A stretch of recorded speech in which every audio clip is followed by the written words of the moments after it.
The fragrance of selfless love that has drawn the world into one family. The truth of an eternal message that has been revealed through every act and word. The fulfillment in service that has been taught by relentless sacrifice. The Lord's own life is indeed His message.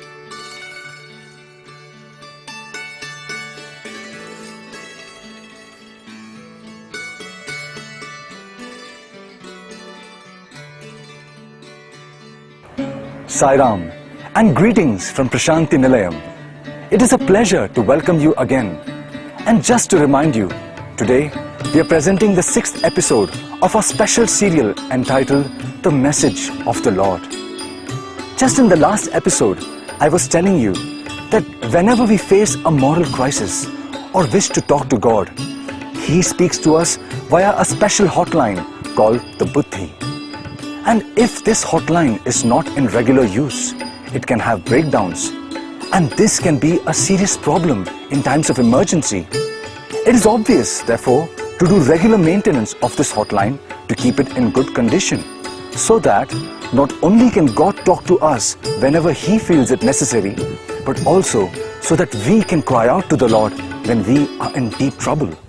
Buddhi is thus a vital communication line, and it is in our interest to keep it in good working condition.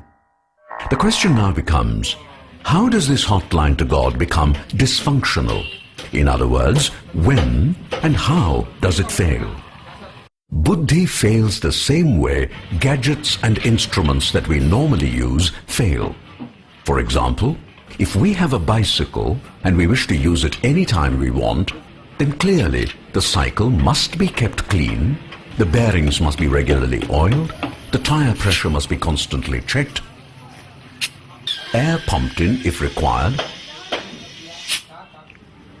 the brakes must be kept in order, and so on.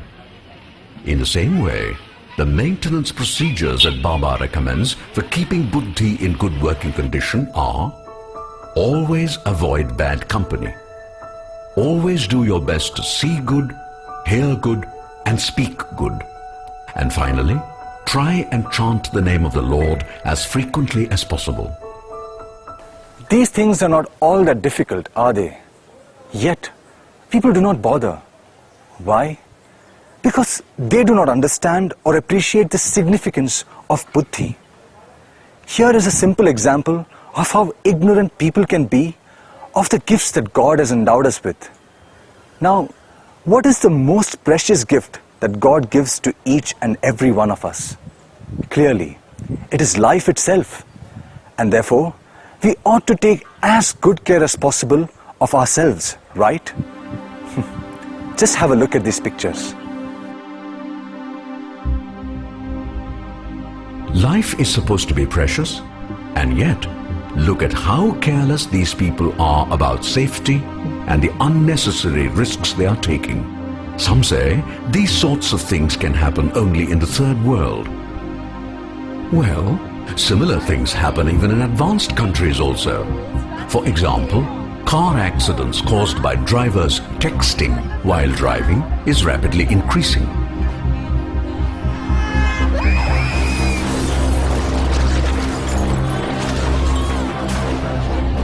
In one instance, there was even a train accident that happened because the train driver was so busy sending a text message that he failed to see.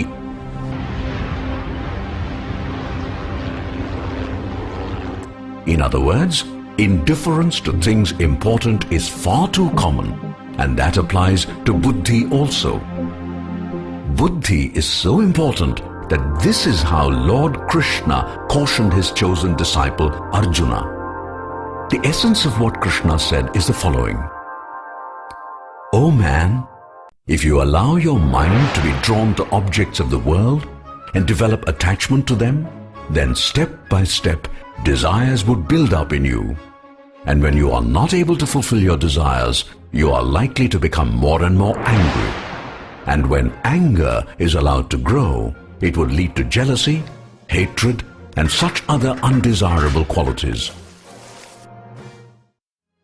In the end, you would lose all your reasoning power, and when that happens, disaster is sure to follow. God has not only given us many gifts, but has actually taken residence within us, which is why Swami often tells us, తన యందున్నటువంటి ఒక తత్వాన్ని మానవుడు కనుక్కోవాలంటే బయట వెతుకుతున్నాడే కానీ తన లోపల వెతకటం లేదు. To know the latent divinity within, man is searching outwards, externally. ఈనాడు ప్రతి మానవుడు కూడాను భగవంతుని వెతకడము బయటనే వెతుకుతున్నాడు కానీ తన యందున్నటువంటి భగవంతుని ఏమాత్రం తాను కనిపించడం లేదు. Man is in search of God in the outer world. He is not making any search within. తన యందే ఉంటున్నాడు భగవంతుడు. God is in you. తానే భగవంతుడిగా ఉన్నాడు. You are God. కానీ తన్ను బయట తట్టు వెతుకుతున్నాడు. But yet man is in search of him outside. ఒక చిన్న ఉదాహరణ మీరే చూసుకోండి. A small example. నీవు ఇక్కడే ఉన్నావు. You are here. నీవు బయట తట్టుపోయి నీవు చూడాలనుకుంటే వీలవుతుందా? Is it possible for you to find yourself outside? నీవు ఏ విధంగా చూడగలవు? How can you find yourself? చూడటమే వీలు కాదు. It is not possible. అంత మాత్రం చేత నేను లేననుకుంటావా? That doesn't mean that you can deny yourself. అంత వెతుకుతూ పలానా అబ్బాయి ఎక్కడైనా ఉన్నాడా అని అడిగితే నీవేనయ్యా పలానా అబ్బాయివి అని అడిగి చెప్తాడు. If you go on in search of your own self, some stranger will tell you, you are the person whom after you are searching for. అప్పుడు తన ఉన్నటువంటి సత్యాన్ని గుర్తించుకోగలడు. Then you will understand the truth within. ఈ ఏకత్వాన్ని గురించి చర్చించుకోవటం చాలా సులభమే కానీ దాన్ని నమ్మాలి బాగా. It is quite simple and easy to know this oneness, but one must have absolute faith. నేను అనేటువంటిది నాకంటే బయట లేదు. In fact, I is within, not outside. నేను నా యందే ఉంటున్నది కానీ నాకంటే బయట లేదు. The I is within me, not outside. Actually, as Krishna explains in the Gita, Swami is within us in 3 different ways or levels. To start with, God is present in every single atom in our body as a power of every atom. And remember, there are trillions and trillions of atoms in our body. You might wonder, what does it mean to say that God is present in every atom? Well, as you know, atoms are needed to make molecules. And there are so many different types of molecules in the human body. Without these molecules, we cannot have cells of different types. And without cells of different types, we cannot have flesh, blood, bones, muscles, and so on. Going back to the atom for a moment, when an atom is split, a tremendous amount of energy is released in relation to the size of the atom, that is. Such power is actually present in every single atom, and there are trillions and trillions of atoms within us. Do you know that the energy released by the total conversion of all the atoms in just about 5 grams of uranium was enough to flatten the whole of Hiroshima? Keeping that in mind, just imagine how much of atomic energy must be packed in this person. Fortunately, all this energy is safely packed in and cannot ever be released. So don't worry, none of us are walking atom and hydrogen bombs. So that is level 1 of God's presence within, namely, as a power of every atom in our body. Let us move on now to level 2 of God's presence in us, namely, as a life force or prana shakti, as Swami refers to it. By the way, are you aware that this aspect of God is something we remind ourselves of every single day? You can't remember? Then just watch.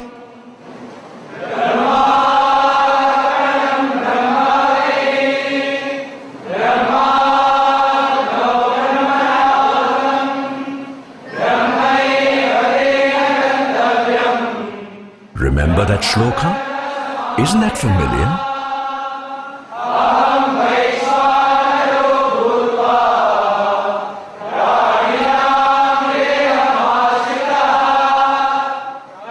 Where do you think that came from? From the Gita. And Swami has referred to it so many times just to remind us that when we eat, it is God within who does the digesting always.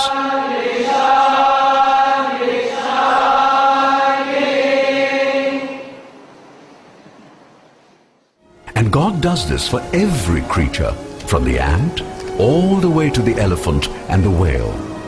That is just one example of how the life force operates and helps us. Let us explore some more of the wonders concerning this mysterious life force within that keeps us going without our even being aware of it. You see how active these people are? That is how active a living body can be. Where does that power come from? From the life force or prana shakti, and that shakti is God. It is not just vigorous activity via which the life force manifests. There are a number of other remarkable things that can be traced back to the life force. Just consider the fingers of a human hand. Have you ever wondered how dexterous they are?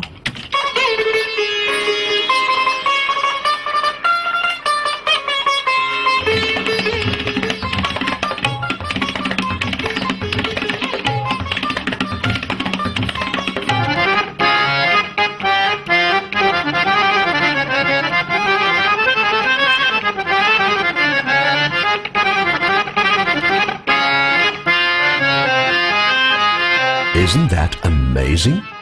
That is just one great example of the life force in action. Take a simple thing like opening a bottle. Do you think you can open a bottle without the use of the thumb? If so, try it. Newton was so amazed by the thumb that he once declared, "The thumb alone is enough to prove that God exists."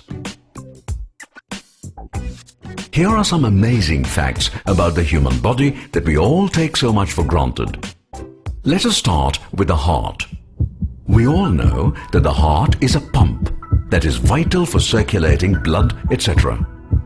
Now, normally a pump set consists of a pump and a motor. If the heart is a pump, then where is its motor? Have you ever asked yourself that question? Are you aware that in the case of the heart, the pump is built into it, that it is based on electrochemistry, and that the difference in the ionic potential of the sodium and potassium atoms in the cells? The heart may be described as a pump, but no man-made pump can grow in size. But the heart? It is a pump that actually grows in size as an individual grows from a baby through childhood to an adult. The heart is also capable of self-repair, to a modest extent, that is. Can any man-made pump repair itself? Another great thing, the heart works literally non-stop from birth to death, which could even be as long as 70, 80 years, and at times as long as 100 years. What about cooling? Pumps normally require cooling. Where has nature hidden the cooling system of this pump within us? Have you ever thought of that? And by the way, do you know that God has different designs for the heart of a giraffe as compared to that of a cow? Do you know why? Here is why. In the case of a giraffe, its head is always at a much higher level than that of the heart. And so, when the heart has to pump blood to the brain, which is one of the important jobs of the heart, in the case of the giraffe, the heart has to work hard because the pumping is against gravity. By contrast, when a cow grazes, its head is below the level of the heart, and sending blood to the brain is a much easier task.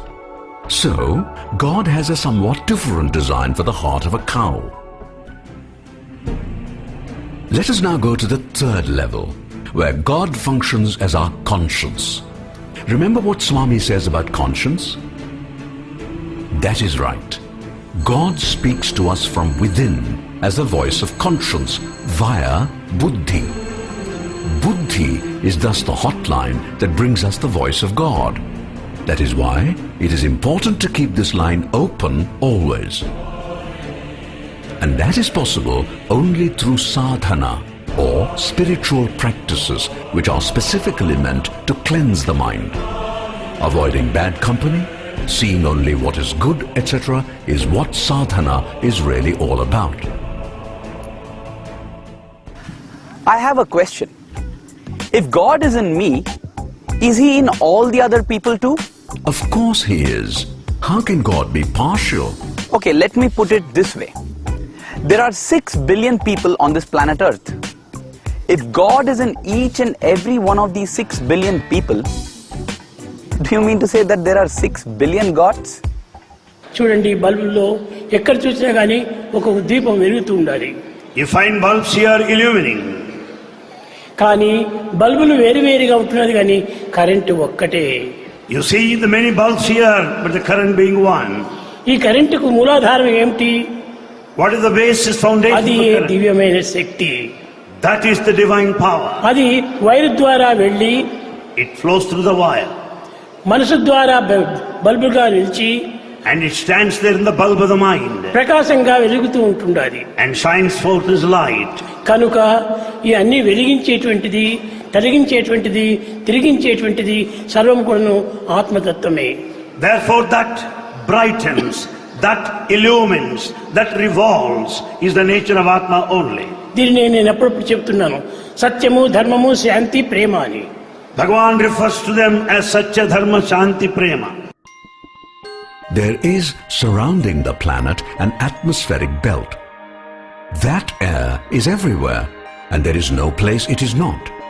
At the same time, there is air in the lung of every person.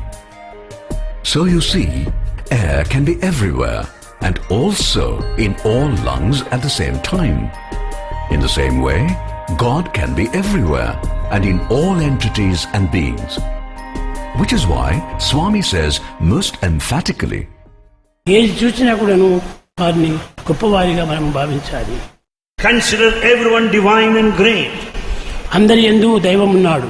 There is God in everybody. God is everywhere. God is everywhere. ఆత్మ అందరి యందు ఉన్నది. Atma dwells in everyone. ఏకాత్మ సర్వభూతాంతరాత్మ. There is only one Atma that is present in all of the creatures. అందరి యందు ఉన్నది ఒకే ఆత్మనే. The same self-Atma is present in all. there is only God everywhere and nothing except God. And this is true all the time. God may be hiding in everything that we see all around us.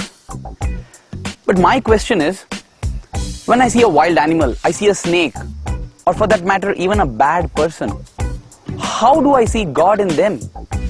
In short, you speak of unity in diversity, but how do I see God in this diversity, which is all that I can see? సత్య ధర్మములు, శాంతి, ప్రేమలతో With నీ నిత్య Satya, జీవం యాత్ర సాగించు.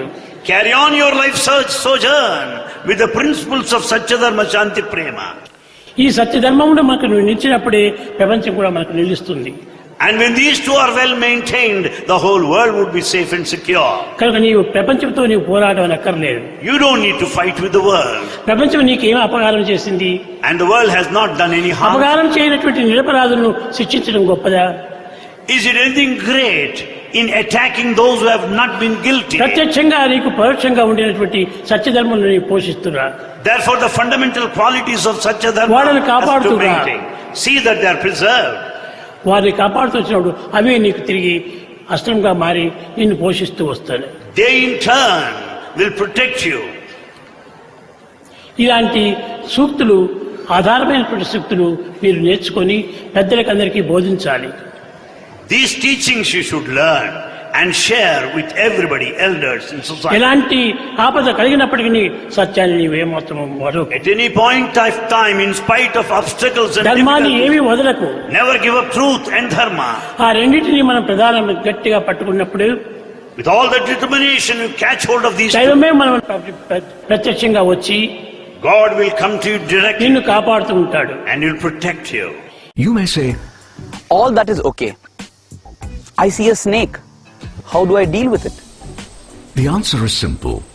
If you do not feel any hatred towards the snake, and also keep telling yourself that God is in the snake, and since God loves all, the snake would not hurt, it would simply go away. You do not believe it? Actually, that exactly is what Swami has often said in his discourses. He says back in olden times, rishis withdrew to the forests to do tapas. In those days, the forests were dense and full of all sorts of wild animals and reptiles. But none of these creatures ever harmed the rishis as they sat in deep meditation. If by chance they came near these rishis, the good vibrations emanating from them would quieten these creatures and they would just go away elsewhere. That is how love radiates and creates a protective shield. Some of you might not be convinced and may wonder whether such things happen in this day and age. Well, in that case, I must tell you about the following incident that was once narrated to students by a person from New York in Swami's presence. This happened many years ago in Vrindavan, in the post-bhajan session that Swami used to regularly have with students back in those days. This person used to regularly render service to the helpless and needy by distributing food packets to people living in a famous slum called Harlem. One day, after distributing such packets, this devotee was returning to his apartment by the subway train, carrying with him the surplus packets left over after distribution. It was somewhat late at night, and there were not many passengers in the compartment. And then, when the train stopped in a station, a man with a huge frame and looking rather mean and quite tough got in. As soon as the train began to move, this man opened a switchblade knife and began threatening people and demanding money from the frightened passengers. Sitting in his bench far away, the devotee who was narrating the incident said that seeing this man he became quite frightened. He then began praying, "Swami, I know you are in every single person, including this man holding a knife and threatening everyone here. When I see him, he no doubt looks evil. However, I am not going to look at his face. Instead, I am going to look into his heart where I know you are seated. And so I appeal to you, Swami, who is seated in his heart, to accept the love that I am now going to offer. Please respond favorably and give me a sign that you have heard my prayer." The tough guy was giving him a mean and questioning look. Taking courage from Swami, the devotee smiled and said to this man, "Sir, can I offer you some sandwiches and chocolate cookies to go along with it? Here is a packet containing them, and please would you be so kind as to accept?" Having said that, the devotee waited anxiously to see what would happen. The man stretched his hand forward,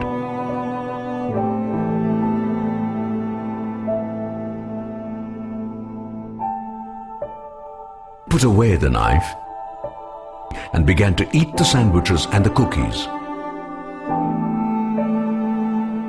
A little later, even as he had finished eating, the train slowed down to stop at a station. The huge and menacing-looking man got up and started walking. It was clear that he wanted to get off at the station. Halfway to the door, he stopped, turned back, looked at the devotee who had given him something to eat, actually smiled at him and said, "Thank you." In the Bible, Jesus extols compassion and giving food to the hungry, saying that when the moment came, Lord God would himself say, "I was hungry and you gave me something to eat. I was thirsty and you gave me something to drink. I was a stranger and you took me into your home." God always acknowledges the love shown to him. If you think about it, Jesus is asking man to see God in the person to whom one gives, which is precisely the same thing which Swami asks us to do. Just to remind you, Swami says two things in this context. Firstly, Sarva Jiva Namaskaram, Keshavam Pratigacchati. This means that if you offer salutations to any individual, it is really addressed to the God within the individual. Thus, all salutations offered go ultimately only to God. Swami also adds, Sarva Jiva Tiraskaram Keshavam Pratigacchati. This means that if you abuse any individual, you are really abusing the God within the individual. Thus, all abuses go ultimately only to God. Do we really want that? Think about it. This brings us to the take-home lesson of this episode, which is, God resides in every heart. While our actions must necessarily be at the worldly level, they must always, always be based on love. That's all we have for you in this episode, and I thank you for joining us. Make sure to be with us again tomorrow for the next episode of our serial. All the best till then. Jai Sai Ram.